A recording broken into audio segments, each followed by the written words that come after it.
और यहाँ पर प्रश्न संख्या 51 जो है ये कह रहा है कि संविधान के निम्नलिखित प्रावधान जो हैं उनमें से कौन से जो है भारतीय राज्य के पंथ निरपेक्ष चरित्र को प्रदर्शित करते हैं। यानी कि यहाँ पर पंथ निरपेक्ष के विशेषता से संबंधित क्वेश्चन पूछे गए हैं और इसमें बताए गए हैं कि भारतीय संविधान में ऐसे कौन से जो है प्रावधान है जो पंथ निरपेक्ष चरित्र को प्रदर्शित करते हैं। तो चलिए इसमें कथनों को देखते हैं।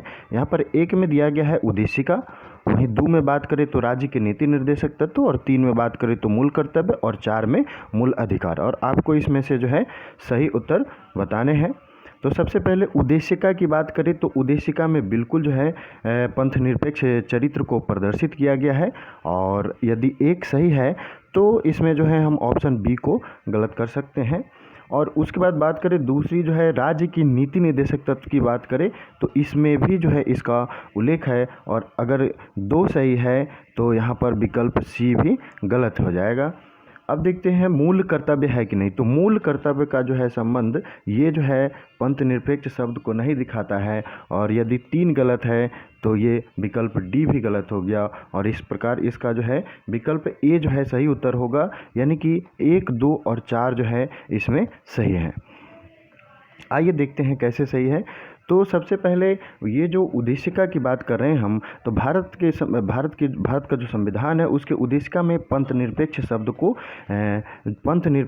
को जो है 42वां संविधान संशोधन 1976 द्वारा जोड़ा गया था, और ये बात आप जानते होंगे। और इस प्रकार जो है उद्देशिका जो है भारत के सभी नागरिकों को विश्वास, धर्म और उपासना की स्वतंत्रता भी प्रदान करता है, और ये जो है इसके पंथ निरपेक्ष चरित्र को दिखाता है, इसलिए 1 सही है। अब बात करते हैं दूसरे विकल्प की, राज्य के नीति निर्देशक तत्व की। तो राज्य के यदि नीति निर्देशक तत्व की बात करें तो राज्य जो है भारत के समस्त नागरिकों के लिए एक समान सिविल संहिता प्राप्त कराने का जो है प्रयास करेगा। ये भारतीय संविधान के अनुच्छेद 44 में दिया गया है। यानी कि आर्टिकल 44 में ये बताया गया है कि राज्य जो है वो भारत के समस्त नागरिकों के लिए एक समान सिविल संहिता प्राप्त कराने का जो है प्रयास करेगा, और इस प्रकार जो है दूसरा भी सही है। वही तीसरे की बात करें मूल कर्तव्य की, तो ये जो है राज्य का कर्तव्य नहीं है, ये एक जो भारत के नागरिक होते हैं उनका कर्तव्य है, और चूंकि ये नागरिक का कर्तव्य है इसलिए जो है ये राज्य के पंथ निरपेक्ष चरित्र को नहीं ये प्रदर्शित करता है, तो इसलिए तीसरा गलत है। चौथे की बात करें तो इसमें मूल अधिकार की बात हो रही है, और मूल अधिकार की बात करें तो मूल अधिकार जो है वो राज्य जो है भारत के राज्य क्षेत्र में किसी भी व्यक्ति को विधि के समक्ष समता और विधियों के समान संरक्षण से वंचित नहीं करेगा। ये आर्टिकल 14 में इस बात को लिखा गया है। राज्य धर्म के आधार पर किसी भी नागरिक से विभेद नहीं करेगा, आर्टिकल 15 में लिखा गया है। उसके बाद बात करें लोक नियोजन के विषय में सभी नागरिकों के लिए समान अवसर राज्य देगा, ये आर्टिकल 16 में लिखा हुआ है। वही बात करें तो सभी व्यक्तियों को समान रूप से अंतःकरण की और किसी भी धर्म को अबाध रूप से मानने, आचरण करने और उसका जो है प्रचार करने की स्वतंत्रता प्राप्त है, वो आर्टिकल 25 के तहत। उसके बाद बात करें प्रत्येक धार्मिक संप्रदाय या उसके किसी भी अनुभाग को अपने धार्मिक कार्यों के प्रबंधन की स्वतंत्रता होगी, अनुच्छेद 26। ये सभी जो है राज्य के पंथ निरपेक्ष चरित्र को प्रदर्शित करते हैं, दिखाते हैं। वही बात करें आर्टिकल 27 की, तो आर्टिकल 27 में ये बात कहा गया है कि किसी भी व्यक्ति को किसी विशिष्ट धर्म की अभिवृद्धि हेतु करों का संदाय करने के लिए बाध्य नहीं किया जाएगा। वहीं आर्टिकल 28 की बात करें तो इसमें कहा गया है कि राज्य निधि से पूर्णतः पोषित किसी भी शैक्षणिक संस्थान में कोई धार्मिक शिक्षा नहीं दी जाएगी। यहीं आर्टिकल 29 की बात करें तो आर्टिकल 29 जो है ये बताता है कि नागरिकों के किसी भी अनुभाग को अपनी विशेष भाषा, लिपि या संस्कृति को बनाए रखने का अधिकार होगा। वहीं आर्टिकल 30 की बात करें तो आर्टिकल 30 में ये बात कहा गया है कि धर्म या भाषा आधारित सभी अल्पसंख्यक वर्गों को अपनी रुचि की शिक्षा संस्थानों की स्थापना और उसके प्रशासन का अधिकार होगा। और इस प्रकार आप देख सकते हैं कि इन अनुच्छेदों के माध्यम से जो है यह राज्य के पंथ निरपेक्ष चरित्र को जो है प्रदर्शित हो रहा है। और चूंकि राज्य के पंथ निरपेक्ष शब्द प्रदर्शित हो रहा है इसलिए जो है इसका उत्तर जो है वो ए है, यानी कि 1, 2, 4 सही है, 3 गलत है। 3 इसलिए गलत है क्योंकि ये व्यक्ति के अधिकार होते हैं। अगला प्रश्न है प्रश्न संख्या 52 और प्रश्न ये कह रहा है कि महान्यायवादी यानी कि अटॉर्नी जनरल जो होते हैं उसका जो पद है वो भारत के संविधान में सृजित किया गया है। तो बिल्कुल सृजित किया गया है। भारतीय संविधान के अनुच्छेद 76 में महान्यायवादी पद का उल्लेख है जो कि देश का सर्वोच्च विधि अधिकारी होता है और इसलिए जो है कथन एक सही है। और यदि कथन एक सही है, आपको इसमें सही उत्तर ही बताने हैं, तो कथन एक सही है तो इसमें विकल्प ए भी गलत हो जाएगा, यहीं पर विकल्प बी भी गलत हो जाएगा। अब दूसरे विकल्प की बात करें तो महान्यायवादी के निजी विधिक अभ्यास को निषिद्ध किया गया है, तो बिल्कुल नहीं निषिद्ध किया गया है और यहाँ पर जो है दूसरा विकल्प जो है गलत है। और यदि दूसरा विकल्प गलत है तो सीधा इसका आंसर निकल के सी आ जाएगा, यानी कि 1-3 सही है। दूसरा विकल्प क्यों गलत है? तो दूसरा विकल्प इसलिए गलत है कि जो अटॉर्नी जनरल होते हैं वो न तो कैबिनेट के सदस्य होते हैं और वो सरकार का जो है वो पूर्णकालिक परामर्शदाता भी नहीं होते और इस स्थिति में जो है वह एक माने सरकारी सेवक की श्रेणी में नहीं आते हैं। और यदि वह सरकारी सेवक की श्रेणी में नहीं आते हैं तो उनके जो है निजी विधिक अभ्यास पर जो है कोई माने निषेध नहीं रखा गया है और इसलिए जो है यहाँ पर क्वेश्चन में कह रहा है कि किया गया है, तो जो कि गलत है। और तीसरा बात यह कह रहा है कि महान्यायवादी राष्ट्रपति के प्रसाद पर्यंत पद धारण करते हैं, तो बिल्कुल सही बात है। महान्यायवादी राष्ट्रपति के प्रसाद पर्यंत जो है पद धारण करते हैं। और वैसे बात करें तो परंपरागत रूप से जो है जब केंद्र सरकार त्यागपत्र दे देती है तो या उस सत्ता अगर केंद्र की सत्ता खत्म होती है तो उसी के साथ जो है महान्यायवादी भी जो है अपने पद से त्यागपत्र दे देते हैं, क्योंकि वह सरकार के सलाह पर ही नियुक्त होते हैं। तो ऐसे भी जो है वो अपने पद छोड़ सकते हैं, पद छोड़ देते हैं और राष्ट्रपति द्वारा भी जो है ये डिसमिस किए जा सकते हैं।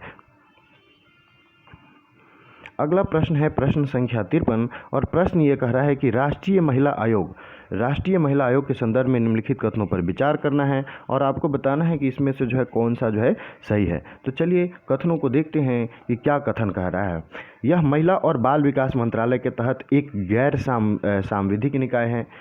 उसके बाद दूसरा कथन कह रहा है कि केवल कोई महिला ही राष्ट्रीय महिला आयोग की अध्यक्ष हो सकती है। यहाँ पे केवल वर्ड को ध्यान देना है, जो कि ये इसको गलत बना रहा है। तीसरा कथन ये कर रहा है कि यह महिलाओं के एक बृहद निकाय को प्रभावित करने वाले मुद्दों से संबंधित अभियोगी को वित्त पोषित करता है।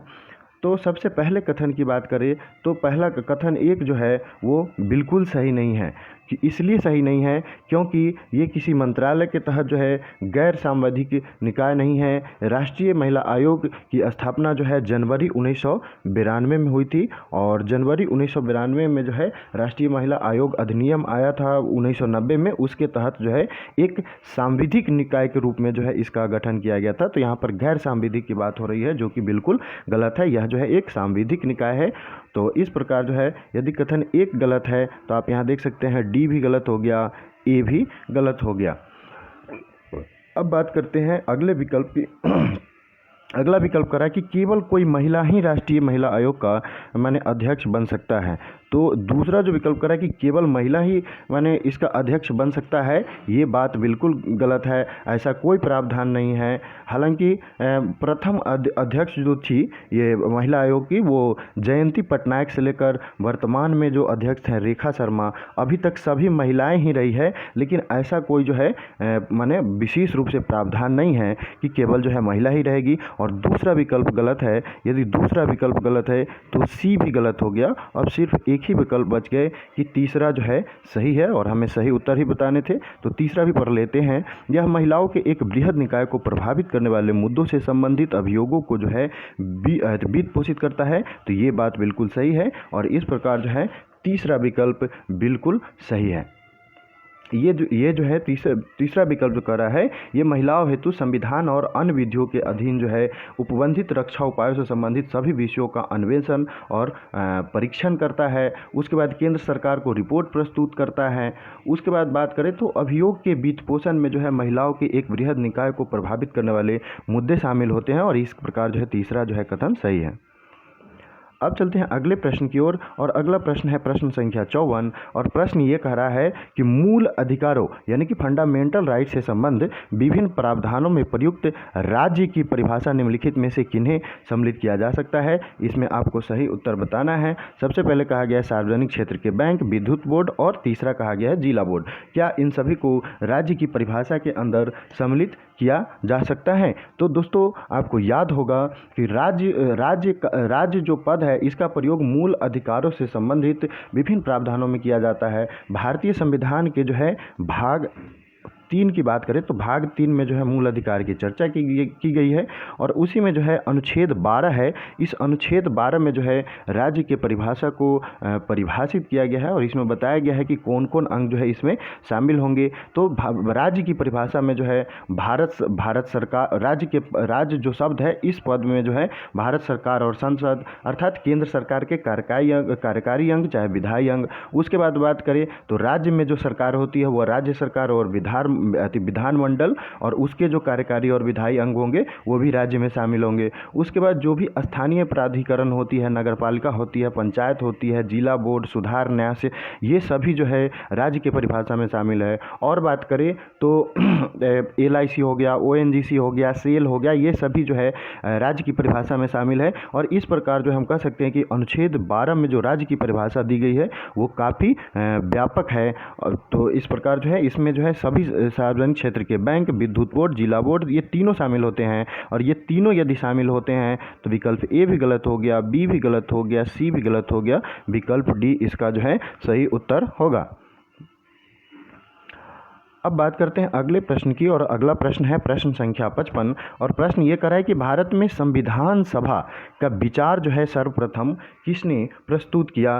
तो यदि आप लक्ष्मीकांत में जो है सीधा लिखा गया है कि भारत में जो है संविधान सभा का जो विचार था वो सर्वप्रथम MN राय ने शुरू किया और वो भी कब, तो 1934 में। और यदि आपको ये याद हो तो इसका विकल्प जो है डी इसका जो है सही उत्तर होगा। तो इनको जो है मानवेंद्र नाथ राय जो है इनका पूरा नाम था और इन्होंने जो है 1934 में इसे प्रस्तुत किया था। और वर्ष 1935 में बात करें तो यह भारतीय राष्ट्रीय कांग्रेस की आधिकारिक मांग बनी। कब बनी? 1935 में बनी और इसे अगस्त 1940 में प्रस्तुत अगस्त प्रस्ताव में स्वीकृत भी किया गया। हालांकि कैबिनेट मिशन जो योजना आई उस योजना के तहत जो है 1946 में जो है कैबिनेट मिशन योजना के तहत जो है इसका गठन किया गया था संविधान सभा का। और आपको ये बात पता होगा ही बिल्कुल। और उसके बाद बात करें तो इसके उद्देश्य प्रस्ताव को जो है 13 दिसंबर 1946 को जवाहरलाल नेहरू द्वारा प्रस्तुत किया गया था। तो ये बात भी आपको पता होगी। अब चलते हैं अगले प्रश्न की ओर और अगला प्रश्न ये कह रहा है कि हाल ही में सुर्खियों में रहा साइटोकाइन स्टार्म, यह साइटोकाइन स्टार्म जो है ये किससे संबंधित है? क्या ये प्रतिरक्षी कोशिकाओं के अत्यधिक निर्माण से संबंधित है, या हीमोफिलिक रोगियों में अत्यधिक रक्तस्राव से संबंधित है, या ग्लूकोज के अत्यधिक उत्पादन के कारण रक्त शर्करा में वृद्धि से संबंधित है, या ऑक्सीजन के स्तर में कमी के कारण हाइपॉक्सिक स्थिति उत्पन्न होने से संबंधित है? तो यहाँ पर जो ये प्रश्न संख्या 56 कह रहा है ये कोविड-19 के संबंध में जो है ये साइटोकाइन स्टार्म जो है काफ़ी पेपर में जो है ये रहा था सुर्खियों में साइटोकाइन कारण। तो ये साइटोकाइन स्टॉर्म के बारे में बात करें तो साइटोकाइन स्टॉर्म जो होती है वो प्रतिरक्षी कोशिकाओं एवं उनके सक्रिय यौगिकों का जो है अति उत्पादन है, जो कि फ्लू संक्रमण में जो है प्रायः फेफड़ों में सक्रिय प्रतिरक्षी कोशिकाओं की अत्यधिक वृद्धि से संबंधित होता है। और इस प्रकार जो है इसमें विकल्प ए ही जो है सही उत्तर होगा, बाकी विकल्प जो है इसमें गलत है। ये प्रतिरक्षी कोशिकाओं के अत्यधिक निर्माण से जो है संबंधित है। चलिए अब चलते हैं अगले प्रश्न की ओर। अगला प्रश्न है प्रश्न संख्या 57 और प्रश्न ये कह रहा है कि भारतीय संविधान के अनुच्छेद 13 की यहाँ पर बात हो रही है और आप अपने मन में अनुच्छेद 13 को याद कर सकते हैं। इसमें कहा गया है कि कौन सा जो है सही है और आपको अनुच्छेद 13 के संबंध में बताना है। तो इसी से जो है उच्चतम न्यायालय और उच्च न्यायालय को न्यायिक पुनर्विलोकन की शक्ति प्राप्त होती है। तो बिल्कुल सही बात है, इसी से जो है उच्चतम न्यायालय और उच्च न्यायालय को न्यायिक पुनर्विलोकन की शक्ति प्राप्त होती है। और यदि एक सही है तो यहाँ पर विकल्प बी भी गलत हो जाएंगे, डी भी गलत हो जाएंगे। अब दूसरे विकल्प की जांच करते हैं। अनुच्छेद 13 न्यायिक पुनर्विलोकन से समस्त संवैधानिक संशोधन अधिनियमों को उन्मुक्ति प्रदान करता है, जो कि बिल्कुल गलत है, यानी कि दूसरा विकल्प गलत है। और दूसरा विकल्प गलत है तो ये सी भी गलत हो जाएगा और सिर्फ एक ही विकल्प जो है इसका आंसर सिर्फ बच गया कि केवल एक जो है ये इसमें सही है। दोस्तों अनुच्छेद 13 की बात करें, ये भारतीय संविधान के जो हमारे मूल अधिकार हैं भाग 3 में दिए गए हैं और उसमें जो है अनुच्छेद 13 का जो है 13 जो है उसमें अनुच्छेद 13 की बात कर रहे हैं। तो ये जो है कहता है कि मूल अधिकारों से असंगत या उसका जो है अल्पीकरण करने वाली कोई भी विधि होगी वो शून्य हो जाएगी। और इस प्रकार हम कह सकते हैं कि यह जो है माने न्यायिक पुनर्विलोकन के सिद्धांत को प्रस्तुत कर रहा है। न्यायिक पुनर्विलोकन के सिद्धांत की बात करें तो यह शक्ति जो है माने उच्चतम न्यायालय को अनुच्छेद 32 के तहत जो है प्राप्त है। और वहीं पर बात करें तो उच्च न्यायालय को जो है यानी कि हाई कोर्ट को अनुच्छेद 226 के तहत जो है यह शक्ति प्राप्त है। और इसके तहत वे जो है किसी भी विधि को मूल अधिकार के उल्लंघन के आधार पर असंवैधानिक या अमान्य घोषित कर सकते हैं। तो अनुच्छेद जो 13 है इसमें विधि शब्द को जो है एक व्यापक अर्थ प्रदान किया गया है और इसके तहत जो है निम्नलिखित को उसमें शामिल किया गया है। जैसे संसद या राज्य विधान मंडल द्वारा जो अधिनियमित अस्थायी विधियां होती है उसका भी न्यायिक पुनर्विलोकन किया जा सकता है।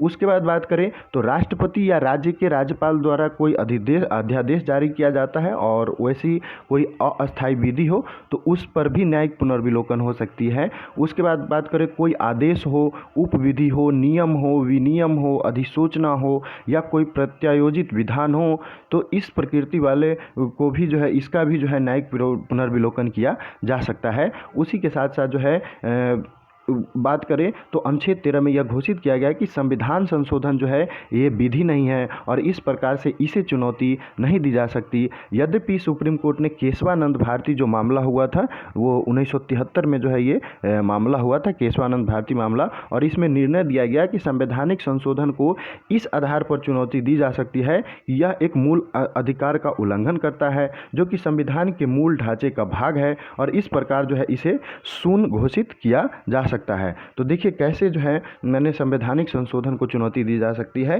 संवैधानिक संशोधन यदि मूल ढांचे के का जो है अतिक्रमण कर रहा है तो उस स्थिति में जो है उसे असंवैधानिक या शून्य घोषित किया जा सकता है। और इस प्रकार आपका जो है उत्तर जो है इसमें ए सही होगा, यानी कि 57 का ए सही होगा, केवल एक विकल्प जो है इसमें सही है।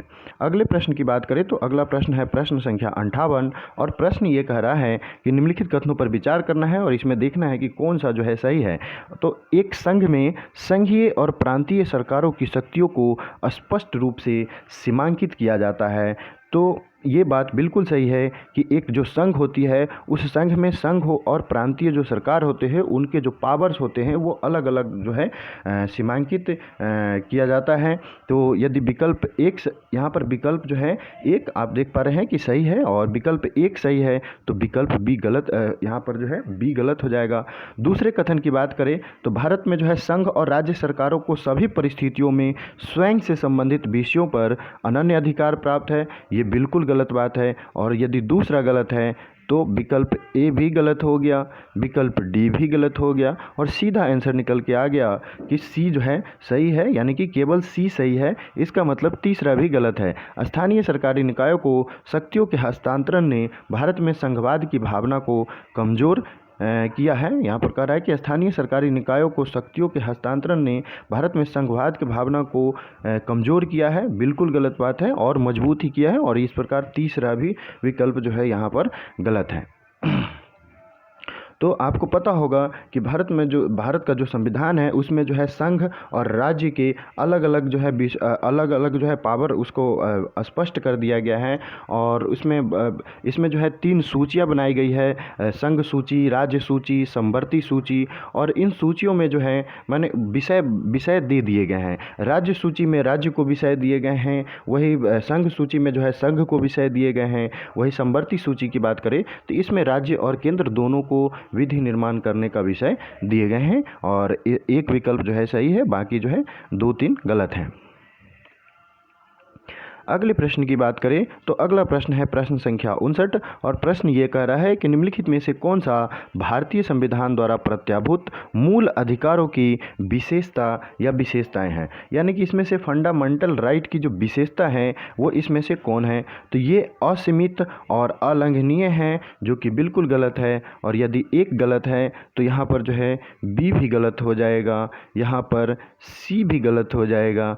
अब देखते हैं दूसरा क्या है। ये केवल राज्य की अनियंत्रित कार्रवाइयों के विरुद्ध है तो दूसरा विकल्प भी गलत है, और यदि दूसरा विकल्प गलत है तो यहाँ पर जो है डी चेक कर लेते हैं। तीसरा, ये केवल उच्च न्यायालयों और उच्च न्यायालयों द्वारा परिवर्तनीय है। तो ये बिल्कुल सही बात है। सुप्रीम कोर्ट और हाई कोर्ट को जो है मूल अधिकार के उल्लंघन के मामले में शक्ति प्राप्त है, और इस शक्ति द्वारा जो है वे अब मूल अधिकारों को प्रवर्तन में लाते हैं, उनको इम्प्लीमेंट कराते हैं। और तीसरा विकल्प जो है सही है और तीसरा सही है, तो ये जो है बी सी डी गलत हो गया और सिर्फ ए जो है इसका सही उत्तर होगा। यानी कि ए में जो है ये तीसरा कथन सिर्फ सही है, बाकी एक दो कथन जो है ये दोनों गलत हैं। कि ये असीमित और अलंघनीय है, जो कि बिल्कुल गलत है। मूल अधिकार जो है भारतीय संविधान के भाग 3 में इसका वर्णन है। आप बार बार इसे पढ़ पा रहे हैं कि भाग 3 में जो है अनुच्छेद 12 से लेकर 35 तक इसका वर्णन किया गया है।